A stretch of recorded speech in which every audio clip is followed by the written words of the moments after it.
Hello students, हमारा जो topic चल रहा था वो चल रहा था इसमें समाकलन बच्चों आंशिक भिन्न वाली एक्सरसाइज हमारी चल रही थी।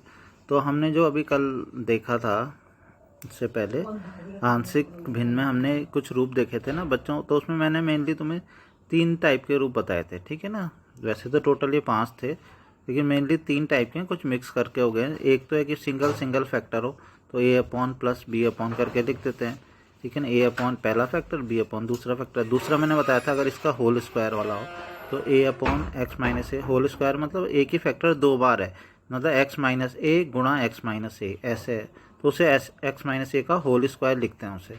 और A upon x minus A plus B upon x minus A का होल स्क्वायर ऐसे लिखा जाता है।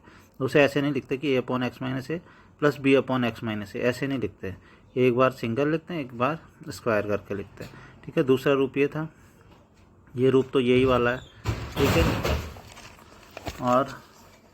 और सेम ये वाला रूप भी अभी जो बताया था कि जब होल स्क्वायर होता है तो एक बार ऐसे लिखते हैं, दूसरी बार ऐसे लिखते हैं। और ये जो सिंगल वाला, ठीक है।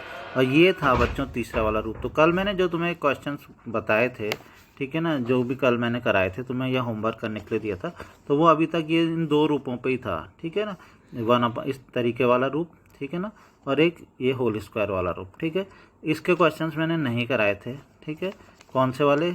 ऐसे वाले क्वेश्चंस कि जिसमें इसके गुणनखंड आगे ना किए जा सके बच्चों, ठीक है। जब गुणनखंड आगे ना किए जा सके, ये बात मैंने तुम्हें बताई थी पहले भी, और मैं दोबारा से भी बोल रहा हूँ कि सबसे पहले तुम्हें कोशिश हमेशा ये करनी है कि गुणनखंड करने की कोशिश करनी है, ठीक है। अगर गुणनखंड ना हो पाए तभी इस मेथड को अपनाते हैं, ठीक है ना, जो मेथड अब मैं बताने जा रहा हूँ, ठीक है। तो इसमें मैंने तुम्हें क्या बताया था?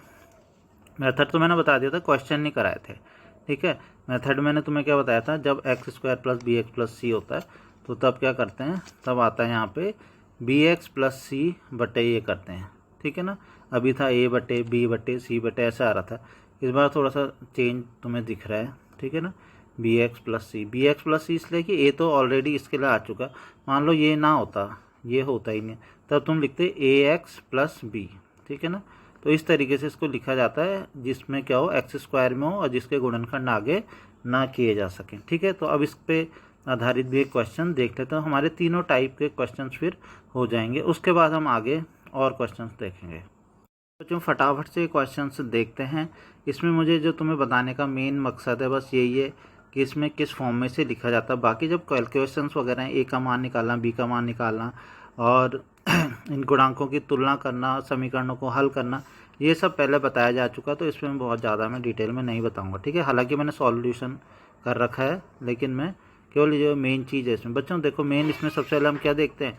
हम इसमें सबसे पहले यही देखते हैं कि क्या ये उचित परिमेय फलन है। तो एक्स स्क्वायर है, ये एक्स है, जब हम गुणा करेंगे तो एक्स की घात 3 हो जाएगा, तो ऊपर एक्स की घात 2 है, यानी कि ऊपर वाले की घात नीचे वाले की घात से क्या छोटी है। सबसे पहला काम तो आंशिक भिन्न के लिए यही करना है। अगर ये ना हो तो आंशिक भिन्न बनानी नहीं है, बिल्कुल भी नहीं बनानी आंशिक भिन्न, ठीक है। तो घात ऊपर की घात छोटी है, तो अब आंशिक भिन्न बनाएंगे बच्चों। तो तुम ध्यान से देखोगे इस बार क्या दिक्कत है। ये तो एक फैक्टर हो गया, ये वाला जो फैक्टर है ना एक्स स्क्वायर वाला, अब इसके और फैक्टर नहीं हो पा रहे हैं। अगर यहाँ पे एक्स स्क्वायर -1 होता तब तो फैक्टर हो जा रहे थे। एक्स स्क्वायर -1 को तो x plus 1 into x minus 1 लिख देते थे, लेकिन जब प्लस हो रहा है ऐसे एक्स स्क्वायर -9, एक्स स्क्वायर -4, ऐसे वाले क्वेश्चन तुमने किए हैं, ठीक है ना, मैंने कल दिए थे करने के लिए। लेकिन जो ये वाला है question x square +4 x square +9, plus में दिक्कत हो जाती है, इसके फैक्टर आगे नहीं हो पाते हैं। तो बच्चों इसके फैक्टर आगे नहीं हो पाते हैं, तो इसको करने का जो तरीका है, ये तो x + 2 है तो इसे लिखेंगे a बटे x + 2। लेकिन जो ये वाला है, ठीक है ना, इसके लिए मैंने अभी बताया था तुम्हें कैसे लिखते हैं, bx + c, ठीक है। 2 कांस्टेंट आते हैं एक साथ, इसके साथ ध्यान रखना, ठीक है ना। तो इसमें बच्चों जैसे मैंने बताया क्या हो जाएगा, a अपॉन एक्स + 2, क्योंकि ये तो सिंगल है ना, ठीक है। तो a अपॉन एक्स + 2 और ये एक्स स्क्वायर +1 है, तो इसका हो जाएगा bx + c बटे एक्स स्क्वायर +1, ठीक है। तो इसको, ये नई चीज़ थी जो मुझे तुम्हें बतानी थी, ठीक है। तो इसके हमने क्वेश्चंस नहीं किए थे। तो ये है bx + c बटे एक्स स्क्वायर +1, ऐसे इसको लिखते हैं। इसको समीकरण एक हमने मान लिया।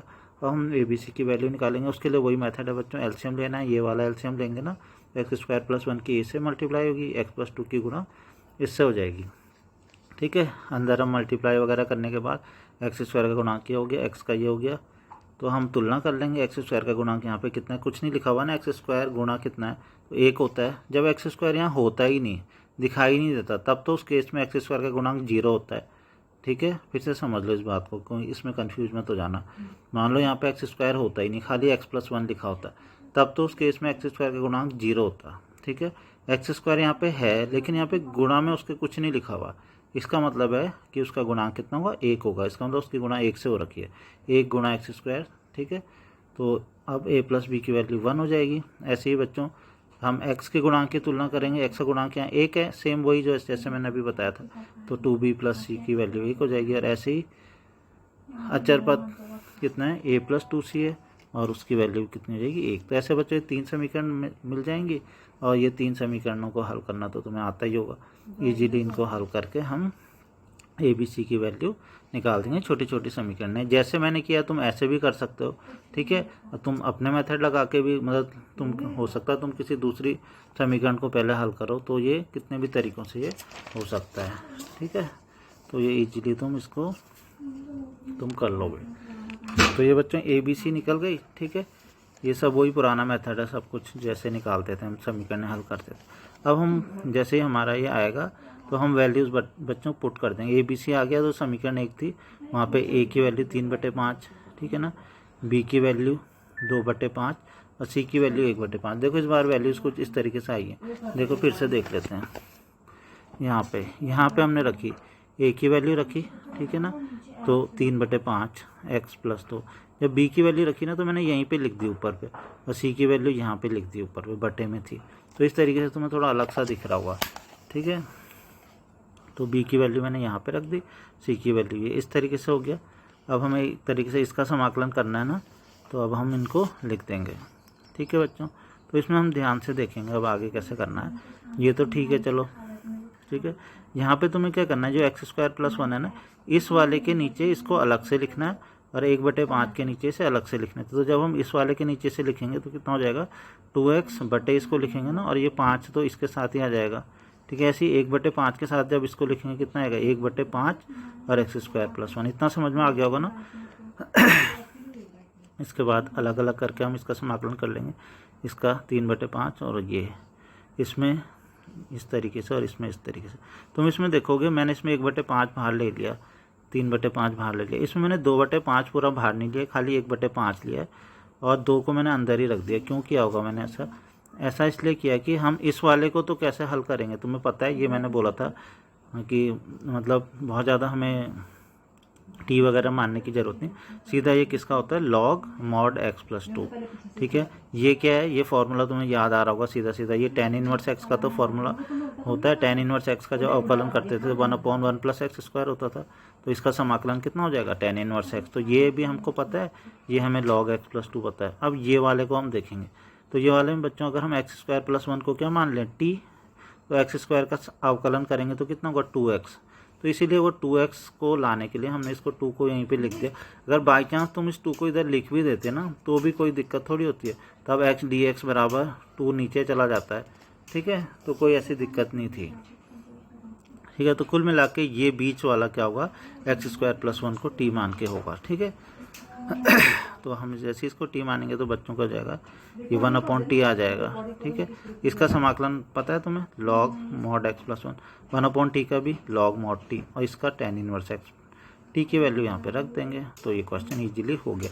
इसमें मेन चीज़ जो समझने वाली थी वो ये थी कि इसको हम किस तरीके से लिखते हैं स्टार्टिंग में। ठीक है ना, तो स्टार्टिंग में इसको ध्यान रखना कि इस तरीके से लिखना है। ठीक है, ये bx + c, ये क्योंकि इसके फैक्टर आगे x² + 1 के फैक्टर नहीं हो सकते हैं। ठीक है, बाकी सब मेथड बच्चों वही है जैसे हम पहले कर रहे थे। ठीक है, और एक और चीज़ थोड़ा यहाँ पे भी समझ लेना कि यहाँ पे जब हम इसको रखते हैं तो हम क्या करते हैं, इसको अलग से इसके नीचे लिखते हैं, इसको अलग से इसके नीचे लिखते हैं। ठीक है, और बाकी नीचे वाले को हमने t मान के से कर लिया था। इसके बाद बच्चों जो उदाहरण 12 है, ठीक है ना, हम इसके बाद सीधा जा रहे हैं उदाहरण। अब हमने क्या कर लिया, अब हमने तीनों के तीनों मेथड पढ़ लिए हैं बच्चों। अब मैं ये बता दूं तुम्हें कि आंशिक भिन्न के हमने तीन तरीके के जो मेथड थे तीनों पढ़ लिए। अब उनको मिक्स करके कुछ आ सकता है, जो भी आ सकता है, इसके अलावा कोई अलग से मेथड अब नहीं है, ठीक है। यही मेथड थे आंशिक भिन्न में कन्वर्ट करने वाले, वो तीनों के तीनों हमने पढ़ लिए हैं, ठीक है। तो अब क्या चीज़ है, अब इससे अलग वाले क्वेश्चंस कैसे हैं वो देखते हैं, ठीक है। भले ही वो क्वेश्चन बाद में कन्वर्ट होके फिर वही तीनों में से कोई फॉर्म आ जाएगी, ठीक है। तो अब हम उदाहरण 12 देखते हैं, ठीक है। इसमें क्या है, तो बच्चों इस क्वेश्चन में क्या चीज़ है अलग देखते हैं सबसे पहले। तो इसमें बच्चों अलग से जो चीज़ है वो ये है कि ध्यान से देखोगे, ऊपर की घात कितनी है, x की 2, नीचे भी कितनी है 2। इसका मतलब क्या है, ऊपर वाली की घात नीचे वाले की घात से ज़्यादा, मतलब कम है क्या, नहीं है कम। जबकि हमेशा ऊपर वाली घात नीचे वाली घात से कम होनी चाहिए, बराबर भी नहीं चलेगी, अभी बराबर है ना, कम ही होनी चाहिए, ये कम नहीं है। इसका मतलब ये उचित परिमेय फलन नहीं है, क्योंकि अंश की घात हर से छोटी नहीं है, ठीक है। इसलिए सबसे पहले तो इसको उचित परिमेय फलन में कन्वर्ट करना है। उसके लिए मैंने क्या बोला था, भागफल विधि का प्रयोग करके इसे उचित परिमेय फलन बनाएंगे। तो कैसे करते हैं भागफल विधि, मतलब हमें इससे भाग करना है तो इसे यहाँ पे लिख दिया, इसको भाग करना है तो अब लिखेंगे, लेकिन थोड़ा अच्छे से लिखेंगे। क्या अच्छे से कैसे लिखते हैं बच्चों, लिखने का तरीका सबसे पहले तुम्हें ऐसा करना है कि जब भी भाग करोगे ना किसी से, तो हमेशा पहले बड़ी वाली घात, फिर x, फिर अचर, मतलब सबसे पहले मान लो एक्स क्यूब है तो पहले क्यूब, फिर स्क्वायर, फिर एक्स, फिर अचर, ऐसे यहाँ पे लिखेंगे एक्स स्क्वायर। ध्यान से देखोगे एक्स वाला पोर्शन यहाँ पे नहीं है, तो उसको हम यहाँ पे ऐसे करके लिख देते हैं, 0 लिख देते हैं एक्स, या खाली 0 लिख देते हैं, क्योंकि यहाँ पे है ही नहीं वाला पोर्शन।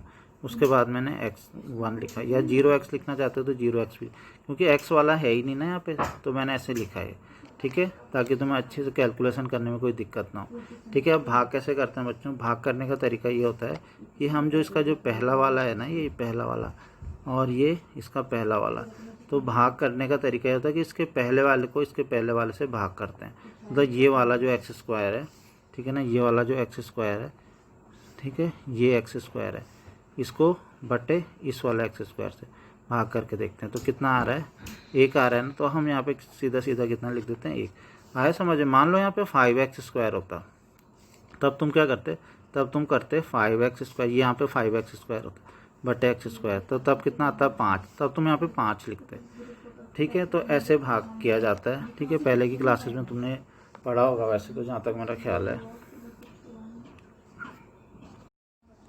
तो इसमें बच्चों 1 आ गया, ठीक है ना। अब 1 देखते हैं, x square minus 5x plus 6 into 1, ठीक है। तो कितना आएगा, 1 की मल्टीप्लाई कर दो यहाँ, तो एक्स स्क्वायर, ठीक है ना, माइनस 5x, इस x वाले के नीचे लिखेंगे माइनस 5x, ठीक है ना। 6 से करेंगे तो कितना जाएगा, प्लस 6 आ गया। ये मैंने जानबूझ के लिखा था, एक्स स्क्वायर के नीचे एक्स स्क्वायर, एक्स के नीचे एक्स वाला, इसके नीचे ये, ठीक है। फिर क्या करते हैं बच्चों, माइनस करते हैं, इतना तुम्हें पता ही है, ये माइनस होगा, ये माइनस का क्या हो जाएगा, प्लस हो जाएगा, ये माइनस हो जाएगा, तो इससे ये तो कट गया ना। अब देखो ध्यान से, प्लस 5x, ये तो 0 है, तो कितना हो जाएगा 5x, ये 1 है, ये माइनस 6 है, माइनस 6 प्लस 1 कितना हो जाएगा, माइनस 5।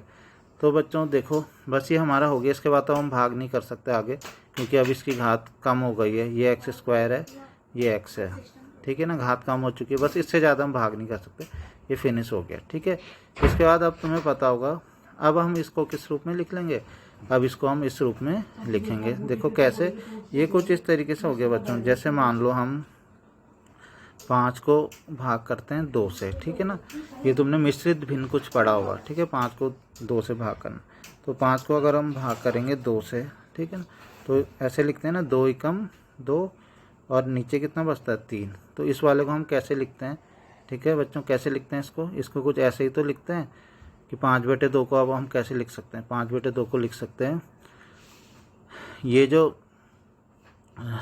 3 आता है, ठीक है ना, शेषफल, जो सबसे पहले तो हम ये वाली संख्या लिख लेते हैं, ठीक है। ये वाली संख्या कहाँ पे आती है, ये वाली संख्या यहाँ पे आती है 1 प्लस, और इस वाले को जिसको हम जो पहले से ही भाग में था वो अभी भी कहाँ पे रहता है, भाग में ही रहता है। जो इसके ऊपर ठीक इसके ऊपर शेषफल आता है, शेषफल कितना 3, तो इसको इस तरीके से लिखा जाता है बच्चों, 2 एकम 2, 2 और 3 5, 5/2।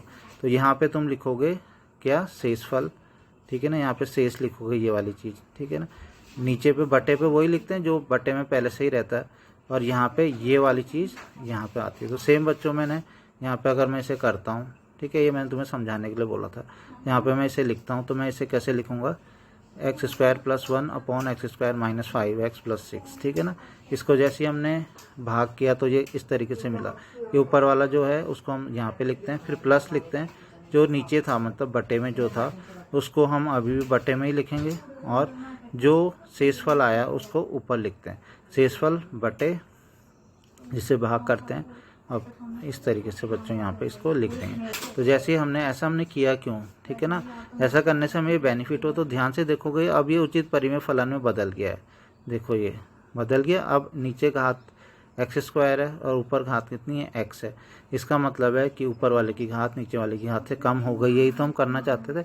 बस अब ये नॉर्मल क्वेश्चन बन जाएगा। अब जैसे करते ही अब क्या करेंगे, हमें पता है ना कि हम पहले क्या करते हैं, अब इस वाले को हम आंशिक भिन्न से हम करेंगे, लेकिन आंशिक भिन्न से करने के लिए बच्चों मैंने हमेशा तुम्हें बताया था कि इसके नीचे वाले के फैक्टर जरूर करने होते हैं, ठीक है। फैक्टर नहीं होते तब हम देखते हैं कोई और दूसरा मेथड, ठीक है ना, तब हम दूसरा वाला लगाएंगे, वो ax प्लस बी वाला, ठीक है। करते हैं उस केस में भी आंशिक भिन्न नहीं है, लेकिन पहले फैक्टर करते हैं। तो तुम देखोगे इसके फैक्टर तो हो रहे हैं, तो इसके फैक्टर कर लेने हैं, ठीक है। इसके फैक्टर हो गए ना, x माइनस 3 x माइनस 2। तो अब हम क्या करेंगे, इसको हम आंशिक भिन्न में कन्वर्ट कर लेंगे, वही जो पुराना मेथड था हमारा, a बटे और b बटे करके इसको आगे खुद से। अब इसके बाद इजीली ये क्वेश्चन हो जाएगा, तो बच्चों इसे खुद कर लेना। इसके बाद बच्चों जो नेक्स्ट है हम क्वेश्चन पढ़ने जा रहे हैं, उदाहरण 14 है, ठीक है। ये भी थोड़ा अलग सा क्वेश्चन है, ठीक है। अब सबसे पहले तुम देखोगे, मतलब तुम्हें अभी तक जो बताया गया उसके अकॉर्डिंग तुम इसको कुछ किसी और तरीके से हल करने की सोचोगे, ठीक है। तो वो मैं बता देता हूँ कैसे सोचोगे तुम सबसे पहले देखोगे यहाँ पे एक्स की घात 2 है, यहाँ पे 2 है तो एक्स की घात 4 हो गई गुणा करने के बाद। यहाँ पे 2 है तो तुम बोलोगे ये उचित परिमेय फलन है ये, ठीक है, तो इसमें कोई दिक्कत नहीं है। अब तुम बोलोगे ना एक्स स्क्वायर प्लस 1 के फैक्टर हो सकते हैं, ना एक्स स्क्वायर प्लस 4 के फैक्टर हो सकते हैं, क्योंकि माइनस में तो है नहीं है, ये तो प्लस में, इसके फैक्टर नहीं हो सकते। यानी कि तुम इसमें कौन सा रूल लगाने की कोशिश करोगे, तुम कोशिश करोगे ax प्लस बी बटे एक्स स्क्वायर प्लस 1 और plus cx plus d. A और बी तो इसमें आ गए, ax plus B upon x square plus 1, जो आज मैंने तुम्हें एग्जाम्पल कराया उसके अकॉर्डिंग तुम यही रूल बोलोगे, और cx प्लस डी ये बोलोगे ना। अब तुम ध्यान से देखोगे, उसमें a भी आएगा, b आएगा, c आएगा और d आएगा, 4 आ गए ना, 4। तो कितना बड़ा वो क्वेश्चन हो जाएगा, 4 वेरिएबल, 4 जब कांस्टेंट होंगे, फिर इक्वेशंस, इतनी सारी इक्वेशंस होंगी, उनको सॉल्व करोगे तो ए बी सी डी के इतने सारी मान आ जाएंगे, ठीक है। तो इसको करने का एक शॉर्टकट तरीका है बच्चों, तो ठीक है। तो वो तरीका क्या है बच्चों, वो तरीका ये है कि हम क्या कर लेते हैं, एक्स स्क्वायर को थोड़ी देर के लिए क्या कुछ मान लेते हैं, लेकिन इसमें जो ध्यान रखने वाली बात है, मैंने इसमें टिक क्यों लगा रखा है, इसमें कुछ चीज़ ध्यान रखने वाली बात है। इसमें एक्स स्क्वायर मैंने जानबूझ के टी नहीं लिखा मैंने, नहीं तो तुम वो पुराने वाले से इसको कंपेयर कर लेते, ठीक है ना। वो एक्स स्क्वायर बराबर टी नहीं मानना है, एक्स स्क्वायर बराबर टी तो तब मानते हैं ना जब एक्स स्क्वायर बराबर टी मानते हैं हम यहाँ पे, तो ये तो टी बन जाता, ये भी टी बन जाता। और एक्स स्क्वायर का जब हम अवकलन करते तो एक्स स्क्वायर का अवकलन 2x होता है, 2x dx। तो यहाँ पे अगर 2x होता तब तो हम एक्स स्क्वायर को टी मानते। मैं ये भी बताना चाहता हूँ कि कब एक्स स्क्वायर को इस टी मानना है, कब नहीं मानना है। तो इस वाले क्वेश्चन में अगर हम एक्स स्क्वायर को टी मानेंगे तो हमें कोई फ़ायदा नहीं होने वाला। एक सेम ऐसा ही क्वेश्चन बच्चों है तुम्हारी बुक में ही, जिसमें कि यहाँ पे भी एक्स स्क्वायर है, शायद यहाँ पे भी एक्स स्क्वायर है, यहाँ पे एक्स स्क्वायर नहीं है बल्कि क्या है 2x है या खाली x है। तो उस केस में हम एक्स स्क्वायर को टी मान के अवकलन करके तब हम क्वेश्चन करेंगे। ये वाला क्वेश्चन क्या है, ये वाले क्वेश्चन में ध्यान से देखो, हम एक्स स्क्वायर को कुछ मान तो रहे हैं, y मान रहे हैं, लेकिन वो सब बाहर मान रहे हैं, मतलब हम इसके अंदर नहीं रखेंगे कभी भी इसको, ठीक है। हम एक्स स्क्वायर को y मानेंगे लेकिन इसके समाकलन के अंदर नहीं रखने जा रहे हैं। इस वजह से हम क्या करेंगे, यहाँ पे कोई अवकलन भी नहीं कर रहे हैं। ध्यान से देखो, अवकलन किया हमने, नहीं किया ना, क्यों, क्योंकि ये सारी चीज़ें जो भी हम करने जा रहे हैं बाहर करने, मतलब हम इस वाली चीज़ को कन्वर्ट करेंगे, ठीक है ना, लेकिन समाकलन के बाहर करते जाएंगे, ठीक है ना, समाकलन के अंदर अभी बिल्कुल भी नहीं करेंगे। तो इसमें इम्पोर्टेंट बच्चों यही है कि ये हम बाहर कर रहे हैं, ठीक है ना, इसके अंदर नहीं रख रहे हैं। हमने इसको एक अलग से मान लिया, एक्स स्क्वायर अपॉन ये, ठीक है ना, इसको यहाँ से निकाल लिया, बाहर कर लिया, ठीक है। और अभी हमें इससे मतलब नहीं है कि इसका समाकलन से हमें कोई मतलब नहीं है। पहले हम कुछ चाह रहे हैं कि इस वाली चीज़ को हम कुछ किसी दूसरी चीज़ में कन्वर्ट करें। तो उसके लिए हमने एक मेथड अपनाया है कि इतने सारे एक्स स्क्वायर दिख रहे हैं, ऊपर भी एक्स स्क्वायर, यहाँ भी एक्स स्क्वायर, यहाँ भी एक्स स्क्वायर, तो हम इसको सॉर्ट करने के लिए हम क्या कर लेते हैं, थोड़ी देर के लिए मान लेते हैं कि एक्स स्क्वायर को क्या मान लेते हैं, वाई मान लेते हैं। मतलब हमारे लिखने का तरीका हो जाएगा कि जहाँ जहाँ पे एक्स स्क्वायर है उसकी जगह पर हम क्या लिख देते हैं, वाई लिख देते हैं। ठीक है, तो अब हमारे पास क्वेश्चन ये आ गया, वाई अपॉन वाई प्लस 4। तो बच्चों अब इसको हम किससे, आंशिक भिन्न वाले तरीके से इसको करेंगे। तो अब देखो इसको करना तो आसान है ना। अभी तक मैं बोल रहा था ए बी सी डी, ठीक है, 4 वैल्यूज़ हमें 4 आ रही थी, तो 4 इक्वेशन बनती, ठीक है ना। उसके बाद उनको सॉल्व करते, कितना लंबा प्रोसीजर हो जाता।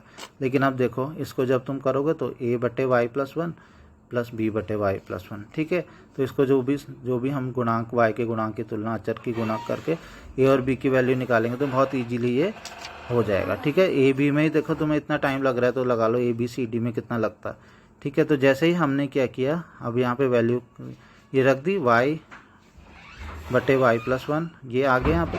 अब हम दोबारा से बच्चों क्या करेंगे, y की, अभी हमने समाकलन के अंदर कुछ किया ही नहीं, समाकलन के अंदर अभी गए ही नहीं, समाकलन के बाहर ही बाहर सब कुछ किए जा रहे हैं। ठीक है, अब y की जगह दोबारा एक्स स्क्वायर रख दो, तो अब y की जगह यहाँ पे रख दो एक्स स्क्वायर +1, एक्स स्क्वायर +4, यहाँ पे भी एक्स स्क्वायर रख दो।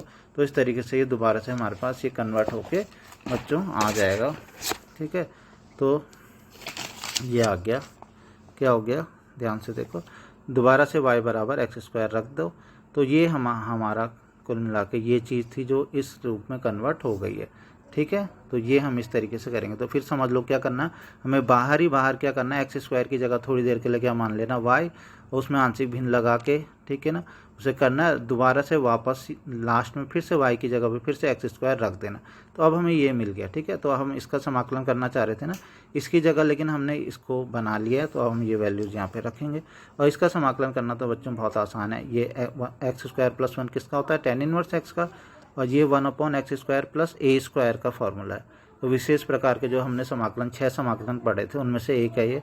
तो 1/a tan inverse x/a, a का मान 2 है ना। तो ये इस तरीके से क्वेश्चन सॉल्व हो गया। इसके बाद बच्चों हम नेक्स्ट पढ़ने जा रहे हैं एग्जाम्पल 15, मेरे ख्याल से लास्ट एग्जाम्पल है। मतलब लास्ट से मेरा मतलब है कि इसके बाद वाला हमने कर लिया, लेकिन मतलब अब इसके अलावा कोई एग्जाम्पल हमारा बचा नहीं है। ठीक है ना, सारे एग्जाम्पल हो गए हैं, बस एक ये बचा था हमारा। ठीक है, 16वां भी शायद हमने 16वां शायद इसके बाद वाला जो था वो हमने सबसे पहले किया था आज। ठीक है, तो अब ये लास्ट एग्जाम्पल है, ये बचा है, इसे कर लेते हैं। तो ध्यान से देखो इसे क्या करेंगे। ऐसा तो है नहीं कि हम सीधा इसमें आंशिक भिन्न लगा देंगे। ठीक है, लग तो तुम्हें रहा होगा कि आंशिक भिन्न वाला चैप्टर है, आंशिक भिन्न से होना चाहिए, बिल्कुल आंशिक भिन्न से ही होगा, लेकिन एकदम से नहीं होगा आंशिक भिन्न से। ठीक है, तो क्या करेंगे इसमें, पहले हम ये देख लेते हैं। ठीक है, एकदम से आंशिक भिन्न से नहीं होगा ये, पहले हम इसको कुछ टी मान के करेंगे। तो बच्चों ये हमने पहले भी बहुत बार पढ़ा है। तो ऐसे क्वेश्चन में नॉर्मली टी हम उसको एक चीज़ को हम टी मानते हैं, दूसरी वाली चीज़ ऊपर आनी चाहिए। तो तुम ध्यान से देखोगे ऊपर cos फाई डी फाई है ना, यानी कि हम साइन को अगर टी मान लें, किसे टी मान लें, साइन को टी मान लें, साइन फाई को टी माने तो साइन का अवकलन कितना होता है, cos, तो cos फाई डी फाई आएगा। लेकिन बच्चों साइन हर जगह साइन ही होना चाहिए उसके लिए, मतलब यहाँ पे साइन है तो ठीक है 3t माइनस हो जाएगा, यहाँ पे भी साइन है ये भी ठीक है t हो जाएगा। ठीक है ना, लेकिन ये भी साइन होता ना तो ज़्यादा अच्छा था। ठीक है ना, ज़्यादा अच्छा क्या था, होगा ही क्वेश्चन तभी, मतलब सारे साइन हो केवल एक कॉस हो। ठीक है ना, सारे के सारे साइन हो और केवल एक कॉस हो। तो ये तो साइन है, ये तो साइन है, ये साइन नहीं है, तो ऐसा करते हैं इसको भी साइन में बदल लेते हैं, हमें बदलना आता ही है। साइन स्क्वायर को, कॉस स्क्वायर को क्या लिख सकते हैं, 1 - साइन स्क्वायर। तो जैसे हमने ये लिखा तो अब देखो सारे साइन साइन साइन हो गए।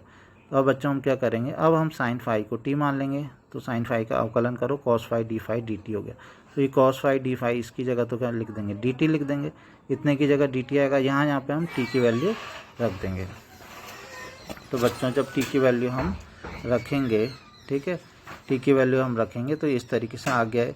तो तुम ध्यान से देखोगे तो अब क्या करेंगे, हम उसका नीचे वाले के फैक्टर कर देंगे। मैंने तुम्हें बताया ना कि नीचे वाले के सीधा क्वेश्चन कभी भी नहीं करोगे, पहले हमेशा फैक्टर करने की कोशिश करनी है। तो इसके फैक्टर बच्चों इजीली t-2 का होल स्क्वायर ये है। ठीक है, बाई चांस तुम्हें ये नहीं लग रहा कि ये t-2 का होल स्क्वायर है तो तुम जो मेथड लगाते हो वही लगाओ, इसको लिख लो -2t, फिर कॉमन लेके कर लो तो तुम्हें t-2 × t-2 ऐसे मिल जाएगा। ठीक, तो कुल मिला के तुम इसके फैक्टर तो मतलब इसको इस तरीके से फैक्टर कर लोगे। तो अब तुम्हारे पास ये क्वेश्चन आ गया आंशिक भिन्न वाला। अब इसको आंशिक भिन्न में कन्वर्ट करोगे ना, कैसे, a/t-2 प्लस b/t-2 का वर्ग। याद आ रहा है ना, क्योंकि ये वर्ग वाला है ना, तो इसमें यही वाला फार्मूला लगाएंगे। तो आगे हम इसे खुद कर लेंगे और लास्ट में टी की वैल्यू भी रख देंगे बच्चों, ठीक है। अब तो इसे कर सकते हैं, टी की वैल्यू भी लास्ट में रख देना। और समाकलन कैसे करते हैं इनके तुम्हें पता ही है, ठीक है, पहले बहुत सारे क्वेश्चन ऐसे कर लिए, ठीक है। इसके बाद बच्चों अब हम जो क्वेश्चंस करने जा रहे हैं एक्सरसाइज के, ठीक है, एग्जांपल्स कंप्लीट हो गए हैं। एक्सरसाइज के क्वेश्चन करेंगे। तो एक्सरसाइज जो 7.5 है बच्चों, इसमें मैंने तुम्हें काफ़ी सारे क्वेश्चन तो कल ही दे दिए थे, ठीक है ना। 22 क्वेश्चन है, तो उसमें से आधे लगभग हो गए थे, ठीक है। तो कुछ क्वेश्चंस अब अगर जो हम आज करेंगे बच्चों, तो उसमें से भी कुछ क्वेश्चंस होमवर्क के लिए हैं। कौन से वाले क्वेश्चंस, कुछ वैसे क्वेश्चन, उसमें कुछ क्वेश्चंस बच्चों ऐसे आ जाएंगे जो कि आज हमने जो नया पढ़ा है, कौन सा वाला, जो ax प्लस बी, ठीक है ना, मतलब जिसके फैक्टर नहीं हो पाते, जब x² प्लस 2 x² प्लस 5 कुछ इस टाइप वाले रहते हैं जिनके फैक्टर नहीं हो पाते हैं आगे, ठीक है ना, बिना फैक्टर के ही वो रह जाते हैं स्क्वायर में ही। तो बच्चों उनको करते थे ax प्लस बी बटे करके। तो वैसे वाले क्वेश्चन जो रह गए थे वो तुम आज करोगे। इसके अलावा थोड़ा सा जो भी प्रश्नावली के और क्वेश्चन है वो सारे हम एक एक करके देखेंगे, ठीक है बच्चों। तो आज इसे हम कंप्लीट करेंगे। एक्सरसाइज 7.5 है इसका। और इसमें बच्चों में ज़्यादातर क्वेश्चंस, क्योंकि अब तुम इसको तो समझ ही चुके हो कि आंशिक भिन्न हम करते कैसे हैं और किस तरीके से गुणांकों के आपस में तुलना करने के बाद a, b, c के मान निकाले जाते हैं, इक्वेशन सॉल्व करनी पड़ती है। तो ये तुम्हें लगभग सब आता ही है। तो अब मैं केवल तुम्हें थोड़ा सा जो हिंट दूंगा इन क्वेश्चंस में, ठीक है, पूरे के पूरे क्वेश्चन सॉल्व नहीं करूँगा, केवल हिंट दूंगा, ठीक है। कई सारे क्वेश्चन तो तुम घर से ही करोगे और कुछ क्वेश्चंस की स्टार्टिंग में तुम्हें बता दूंगा ताकि तुम उनको कर पाओ, ठीक है। जैसे क्वेश्चन नंबर 6 देखते हैं, ठीक है। तो हिंट भी मैं केवल अभी उन क्वेश्चंस की दे रहा हूँ जो मुझे थोड़ा सा लग रहे हैं कि जिसमें तुम थोड़ा सा कंफ्यूज हो सकते हो। जो बहुत सिंपल से क्वेश्चन है वो तुम डायरेक्ट अभी भी कर सकते हो, ठीक है। तो इस टाइप के क्वेश्चन ही हम देखेंगे, ठीक है। क्वेश्चन नंबर 6 है 1 - x² x × 1 - 2x, इसका समाकलन करना। अब इसमें क्या परेशानी थी, इसमें परेशानी ये है बच्चों की ऊपर है x² और इसमें जब अंदर मल्टीप्लाई करेंगे, ये x है ये भी x है, तो x², इसका मतलब ऊपर की घात क्या है, नीचे की घात, दोनों बराबर है, मतलब ऊपर की घात नीचे की घात से कम है, नहीं है। तो यह एक उचित परिमेय फलन नहीं है, ये दिक्कत है इसमें। तो इसके लिए मैंने बच्चों तुम्हें क्या बताया था, भाग करना है ना नीचे वाले से ऊपर वाले को। लेकिन अब मैं स्पेशली ये क्वेश्चन इसलिए बता रहा हूँ, ठीक है, हालांकि मैंने ऐसे बताया था, इसलिए बता रहा हूँ थोड़ा सा अलग, थोड़ा सा हल्का सा इसमें यह है कि अब तुम सोचोगे कि अब इससे हम इसको भाग कैसे दें। तो बच्चों उसको भाग ऐसे देना है कि पहले तुम्हें इसके अंदर इससे क्या करनी पड़ेगी, गुणा करनी पड़ेगी, तभी तो भाग कर पाओगे, ठीक है। जो तुमने पहले क्वेश्चन पढ़ा था उसमें गुणा पहले से हो रखी थी, ठीक है। तो अभी तुम इससे इसको कैसे भाग दोगे, ठीक है, तो उसमें तुम्हें दिक्कत होगी। तो उसके लिए बच्चों क्या करना है, पहले x के अंदर मल्टीप्लाई करनी है। तो अगर हम इसकी मल्टीप्लाई कर देंगे तो x - 2x² ये आ गया, ठीक है। अब हम क्या कर सकते हैं, अब हम तो मल्टीप्लाई कर लिया बच्चों x - 2x²। इसके बाद हम क्या करेंगे, अब हमने क्योंकि गुणा कर लिया है, ठीक है, तो अब हम भाग कर सकते हैं। अब इससे हम इसको तो भाग कर सकते हैं और ऐसे में हमें थोड़ा दिक्कत होनी थी, तो इसलिए ये क्वेश्चन मैंने तुम्हें बताया। तो ऐसे में क्या करेंगे, अब इससे भाग कर देंगे। अब भाग करने के लिए भी मैंने बोला था कि थोड़ा अच्छा ये रहता है कि पहले बड़ी घातों को पहले लिखो तो थोड़ा ठीक रहता। तो मैं बड़ी घात को पहले लिखा -x² फिर 1, नीचे भी पहले बड़ी घात को पहले लिखा, ठीक है। तो अब मैंने इससे भाग करना इसको, ठीक है, क्रम से लिख दिया। तो बड़ी घात फिर छोटी घात ऐसे ही, ठीक है ना। ये बड़ी घात x² घात, x का टर्म नहीं है ना यहाँ पे x² का, तो यहाँ पे मैंने 0 लिख दिया। पहले वाले क्वेश्चन में भी ऐसे ही कुछ किया था +1। तो अब भाग करना, तो भाग करने के लिए बच्चों मैंने क्या बताया था, इसके पहले वाले को इसके पहले वाले से भाग करते हैं। मतलब ये क्या है -x², तो हम यहाँ लिख देते हैं -x² बटे, अब इससे भाग करना है -2x², ये बटे में लिखते हैं। तो x² से x² कटा, माइनस से माइनस गया, तो कितना बचा 1/2, ठीक है। कितना है 1/2। तो कुल मिला के तुम्हें यहाँ पे कितना लिखना है 1/2 लिखना है बच्चों। तो 1/2 हो गया, 1/2 से यहाँ मल्टीप्लाई करो, इसमें तो -x² ही आएगा। 1/2 से x की गुणा करो तो कितना आएगा 1/2x, ठीक है। तो अब घटाते हैं, पता है ना, चिन्ह बदल जाते हैं, माइनस का प्लस, प्लस का माइनस, ठीक है। तो कितना आ जाएगा, ये तो कट जाएगा। तो यहाँ कितना आएगा माइनस का 1/2x, ऊपर से 1 भी उतारेंगे, ठीक है ना, तो कितना हो जाएगा +1। तो बस ये बच गया, ठीक है। तो इतना आ गया। तो अब इसको कैसे लिखना था ये मैं पहले तुम्हें बता चुका हूँ कैसे लिखना है। फिर जो ये ऊपर रहता है इसको तो यहाँ पे सबसे स्टार्टिंग में लिखते हैं 1/2 प्लस, फिर क्या करते हैं जो बटे में रहता था जिससे हम भाग कर देते हैं वो बटे में ही रहता है नीचे, और जो शेषफल है वो कहाँ जाता है ऊपर। तो इसको इस तरीके से हम लिख देंगे, ठीक है। तो अब हम क्या करना, अब ये सिंपल क्वेश्चन बन गया है, ठीक है। अब हमें इस वाले के क्या करना पड़ेगा, इसको आंशिक भिन्न में बदलना पड़ेगा। लेकिन आंशिक भिन्न में बदलने के लिए बच्चों पहले इसके दोबारा से हमें इसके फैक्टर कर देने पड़ेंगे। तो फैक्टर करना तो आसान है, फैक्टर तो ऐसे पहले हो रखे थे, क्या थे, x × 1 - 2x। तो x कॉमन लेना है इसमें, दोबारा इसके फैक्टर हो जाएंगे, x जैसी कॉमन लोगे तो 1 - 2x इसमें आ जाएगा, ठीक है। और फिर इसको हम आंशिक भिन्न से कर लेंगे, ठीक है बच्चों। तो इसमें तुम देखोगे तो हम क्या करेंगे इसे, इसके बाद हम इसके फैक्टर कर लेंगे। ये मैंने बोला था ना तुम्हें, इसके फैक्टर हम कर लेंगे और इस तरीके से हमने इसको लिखा।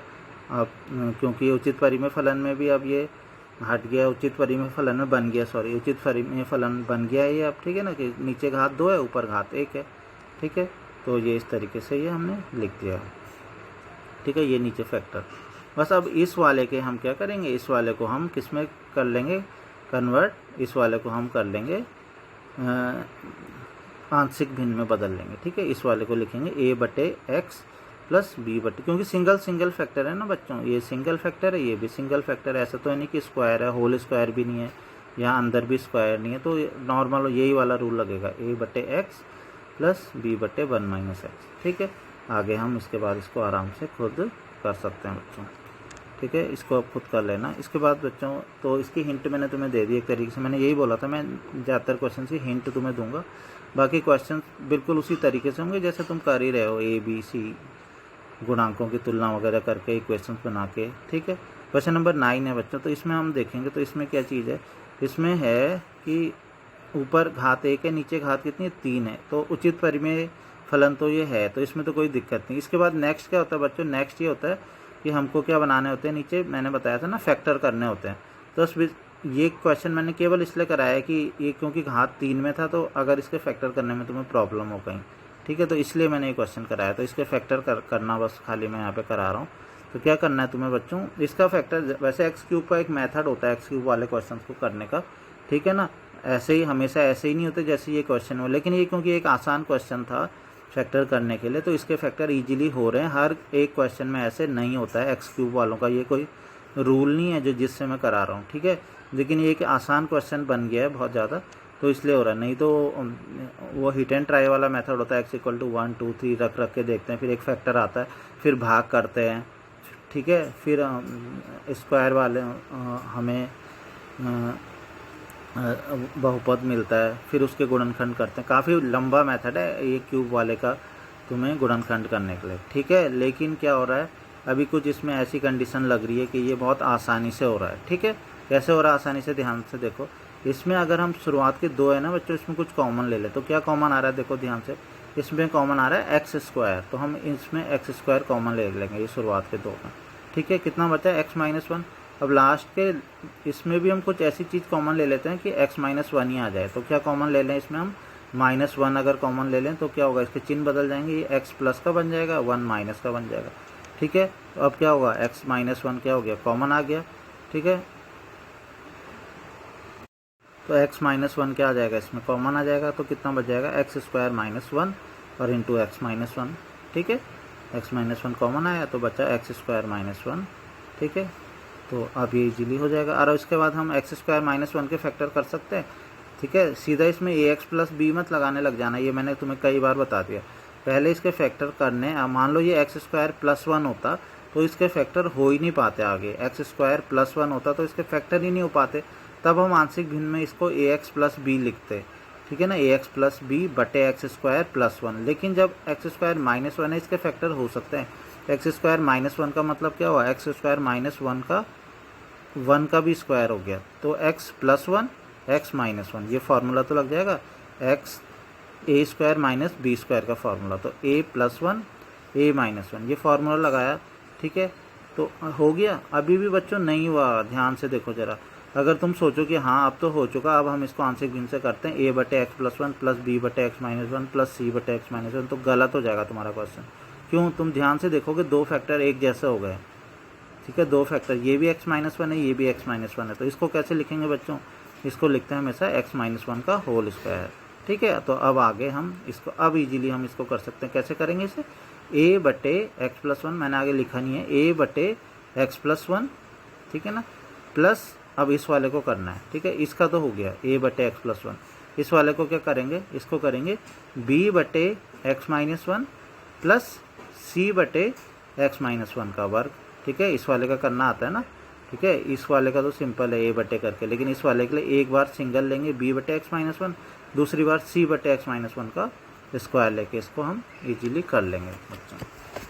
इसके बाद बच्चों आगे देखते हैं नेक्स्ट कौन सा क्वेश्चन है। क्वेश्चन नंबर 12 है, इसमें ध्यान से देखोगे x³ है, घात 3 है, नीचे घात 2 है, तो ऊपर वाले की घात बड़ी है ना, तो क्या करना चाहिए, इसे भागफल विधि द्वारा क्या करेंगे, उचित परिमेय फलन में कन्वर्ट इसे कर देंगे। ठीक है ना, तो इसे भागफल विधि द्वारा उचित परिमेय फलन में बदलना है। अब एक चीज़ और बता दूं, भाग कर दोगे उचित परिमेय फलन में तो बदल दोगे, जैसे ही तुम बदल दोगे उसके बाद क्या करना है, उसके बाद ये x² - 1 के क्या करना है, गुणनखंड भी करें, गुणनखंड कर देंगे ना, x+1 × x-1, ये गुणनखंड करके और फिर आंशिक भिन्न से हम इस क्वेश्चन को कर लेंगे। तो एक बार पहले भाग करना, उसको उचित परिमेय फलन में बदल लेना, फिर इसके फैक्टर करके और इसको इसको आंशिक भिन्न वाले मेथड से करना है। ठीक है बच्चों, नेक्स्ट है क्वेश्चन नंबर 15 है, इसकी भी मैं हिंट दे रहा हूँ। ठीक है, हिंट फिर से कौन सी हिंट यही कि जो ये क्वेश्चन है इसमें नीचे जो दिया है ना, इसके फैक्टर कैसे हों। मैंने बताया था किसी भी क्वेश्चन को डायरेक्ट, वैसे भी x⁴ वाला तो मैंने कोई रूल ही नहीं बताया तुम्हें, रूल भी बताया x⁴ वाला बताया, ax + b वाला। ठीक है ना, तो फिलहाल इसके क्या करोगे तुम, फैक्टर करोगे, तो मैं फैक्टर तुम्हें सिखा रहा हूँ बस इसके खाली। ठीक है, फैक्टर के लिए क्या करोगे बच्चों, x⁴ को हम लिख सकते हैं x⁴ लिख सकते हैं ऐसे, और 1 को लिख सकते हैं 1 का स्क्वायर। तो अभी x² को a समझो और 1 को b समझो, तो फॉर्मूला लगेगा a² - b²। ठीक है, a² - b² का फॉर्मूला क्या होता है, a + b a - b। ठीक है, तो यानी कि x² + 1 x² - 1, समझ में आ गया होगा। ठीक है, तो x² + 1 x² - 1। अब इसमें x² + 1 के तो फैक्टर नहीं हो सकते। ठीक है ना, x² + 1 के तो फैक्टर नहीं होंगे, लेकिन x² - 1 के फिर से फैक्टर हो जाएंगे। इसके क्या हो जाएगा, x² - 1 को क्या लिखेंगे, x² - 1 का स्क्वायर लिख सकते हैं ना इसे, तो ये हो जाएगा x + 1 x - 1। ठीक है, तो अब इसके फैक्टर हो गए, अब इससे ज़्यादा फैक्टर नहीं हो सकते। अब इसको आगे हम खुद कर सकते हैं, तुम्हें अब पता चल रहा होगा इसको कैसे करेंगे, फिर से बता देता हूँ। ये x² + 1 है, तो इसे कैसे लिखेंगे, ax + b/x² + 1, a और b आ गया, इसके बाद c/x + 1 और फिर d/x - 1। ठीक है, फिर हम वही पुराना मेथड लगा के इक्वेशंस वगैरह बना के ABCD के मान निकालेंगे और फिर इस क्वेश्चन को करेंगे। ठीक है, नेक्स्ट देखते हैं।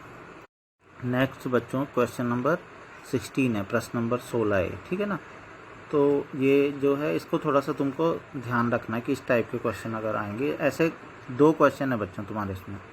ठीक है,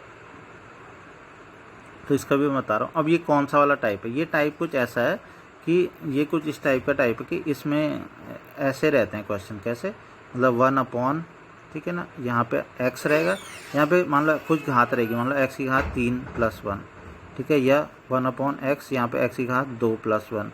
ठीक है ना, या प्लस की जगह माइनस भी हो सकता है। ठीक है ना, ये 1/, ठीक है ना, x बाहर पे मतलब x ही रहेगा और अंदर इसकी घातें थोड़ा बड़ी भी रहेंगी, मान लो x³ 4, और यहाँ प्लस माइनस कुछ भी हो सकता है। ठीक है ना, ये वाला तरीका। ठीक है ना, तो इनमें क्या करते हैं ऐसे क्वेश्चंस को सॉल्व करने के लिए, इनको करने के लिए एक तरीका होता है, इसमें क्या करना पड़ता है हमें।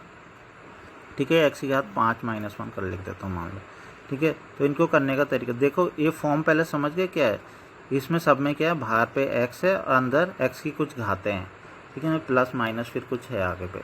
ठीक है, तो ये वाला रूप है सबसे। तो इसमें करने का तरीका ये होता है कि जो अंदर x की घात है ना, बाहर तो x की घात एक ही रहती है हमेशा ऐसे क्वेश्चंस में, अंदर x की कुछ घात रहती है 2 3 4 5, जितनी भी घात रहती है ना उससे एक घात कम कर देते हैं और उसकी अंश और हर में गुणा कर देते हैं। जैसे यहाँ x की घात n है ना, तो x की घात n - 1, एक घात कम हो गई, उससे ऊपर भी गुणा करेंगे नीचे भी। जैसे यहाँ x की घात 3 है ना, तो x की घात 3 से एक कम मतलब x की घात 2, तो x की घात 2 से ऊपर गुणा करेंगे, x की घात 2 से नीचे गुणा करेंगे। ठीक है, सेम ऐसे ही यहाँ पे भी x की घात 2 लिखा है ना, तो x की घात 2 से 1 कम, x से ऊपर नीचे गुणा करेंगे, x से नीचे गुणा करेंगे, तो जो यहाँ पे घात लिखी रहती है उससे 1 घात कम, तो यहाँ पे x की घात n-1 से ऊपर नीचे क्या कर देंगे, गुणा करेंगे।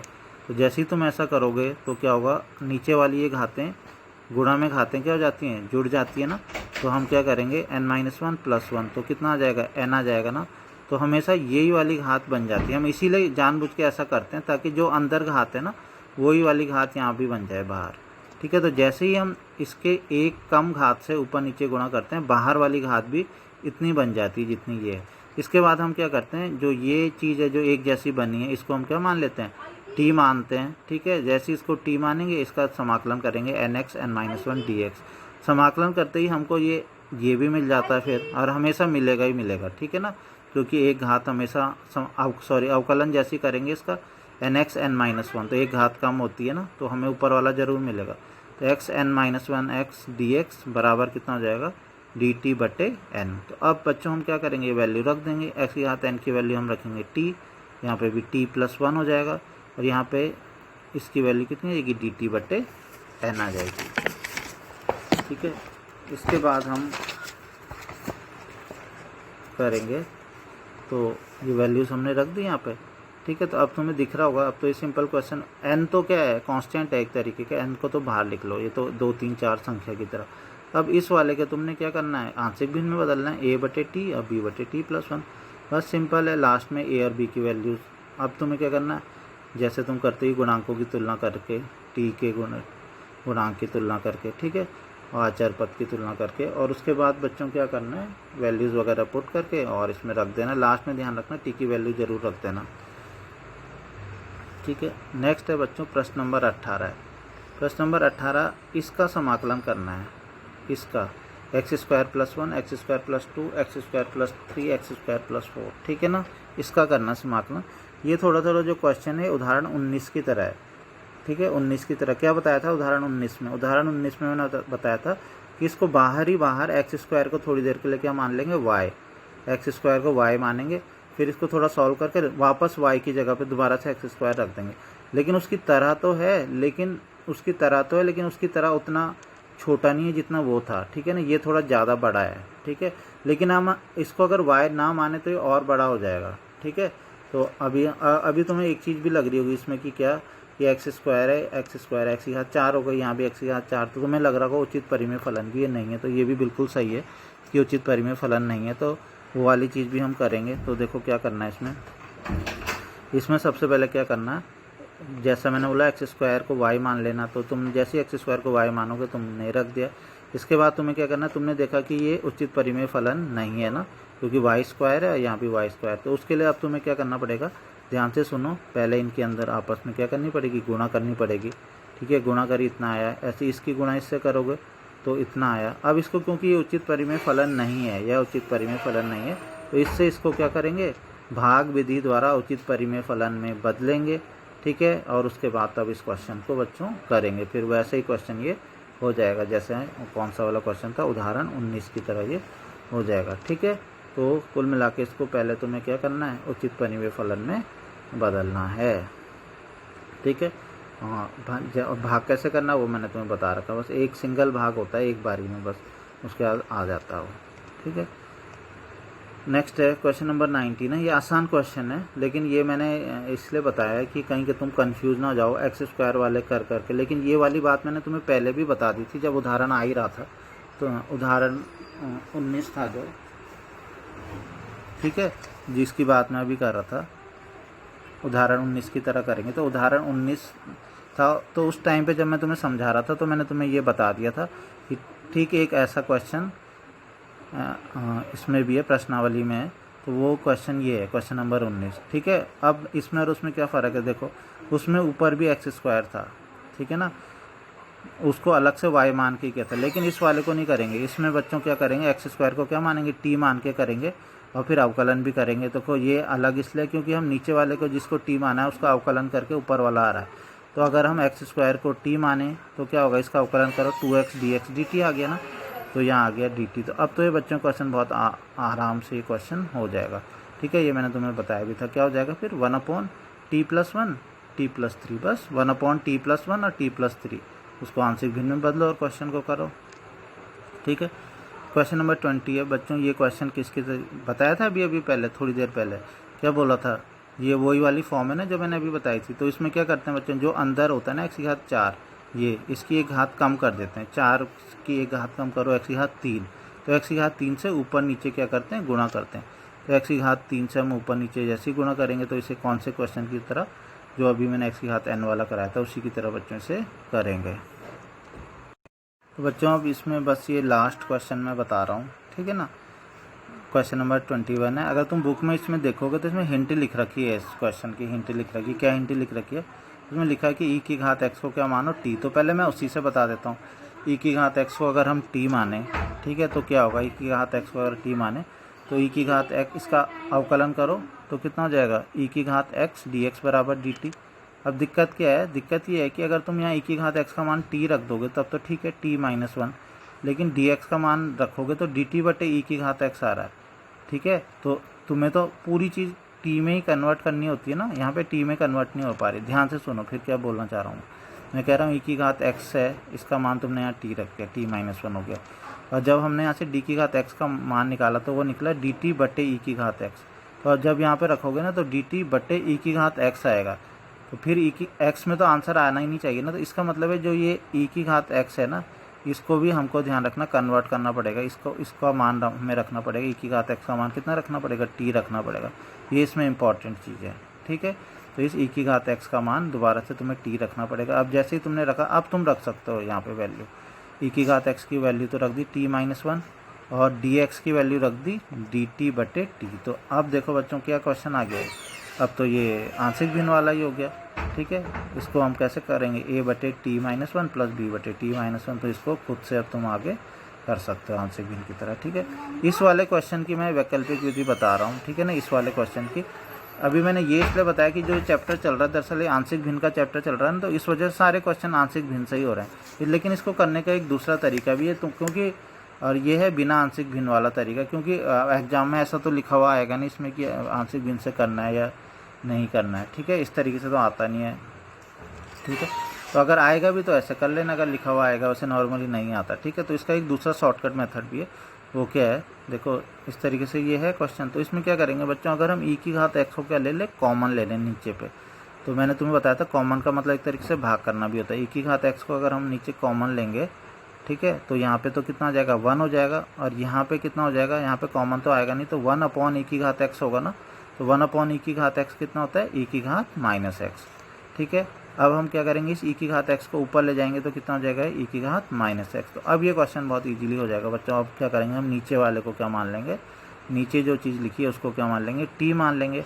इसका अवकलन करो जरा, -e⁻x, और -x का अवकलन फिर से होगा तो माइनस, तो माइनस माइनस क्या हो जाएगा, प्लस हो जाएगा। एक माइनस तो ये है, एक माइनस ये ऊपर वाला है, तो दोनों से प्लस हो जाएगा इधर की साइड, ठीक है। तो ये हो गया। तो अब वैल्यूज़ यहाँ पे रख दो, तो कितना हो जाएगा, e⁻x dx, तो ये कितना हो गया, dt हो गया। और 1 - e⁻x को हमने t माना था। तो देखोगे इजीली 1/t का समाकलन करना तो हमें आता है ना, log mod t, और t की वैल्यू रख दो जो हमने मानी थी। तो ये क्वेश्चन देखो बिना आंशिक भिन्न के ये वाला क्वेश्चन इजीली हो गया। देखो आंसर आ भी गया इसका। और इसमें अभी जो हमने किया था इसमें अभी आंसर ही भी नहीं आया है। अभी इसको पहले ए बी की वैल्यू निकाल के फिर करके उसके बाद करना है, तो थोड़ा बड़ा है ये, ठीक है ना।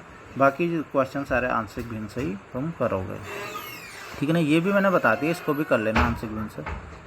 तो इस तरीके से 7.5 के जो बाकी सारे बचे हुए जो भी क्वेश्चन है वो तुम अब कर लोगे। इससे पहले मैंने तुम्हें दिया था इसमें बच्चों, अब जो बाकी बचे हुए क्वेश्चन थे वो सारे के सारे तुम अब कर लोगे, ठीक है। मैंने उनकी हिंट दे दी है ज़्यादातर क्वेश्चंस की, ठीक है ना।